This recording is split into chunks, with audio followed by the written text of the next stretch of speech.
ஆசிரியர் பணி வந்து சவாலா இருக்குன்னு சொல்லலாம். அது வந்து ஒரு பளுவா இருக்குன்னு சொல்ல முடியாது. சவாலா இருக்கு. ஆனா நம்ம நிறைய விஷயம் போற அந்த வேக ஓட்டத்துல நம்ம கத்துக்கொண்டே போலாம். ஏன்னா அங்க இருக்கிற தலைமை ஆசிரியரும் சரி, துணை தலைமை ஆசிரியர்களும் சரி, கூட வேலை செய்யற ஆசிரியர்களும் சரி, அவங்க நம்மளுக்கு உதவும் போது நம்மளுக்கு அந்த வேலை வந்து பளுவா இருந்தாலுமே அது அப்படியே எளிமையா மாறிடும் அப்படின்றதே சொல்லலாம்.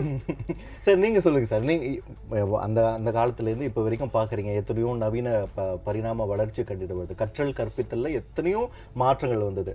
நம்மளுடைய கோவிட் காலகட்டத்திலும் பள்ளிக்கூடம் போகாமலேயே வீட்டில் இருந்தவாறே கற்றல் கற்பித்தல் வந்து மேற்கொண்டாங்க. அதையும் வந்து ஒரு ஒரு ஒரு மிகப்பெரிய வளர்ச்சியாகவே நம்ம வந்து பார்க்கிறோம்.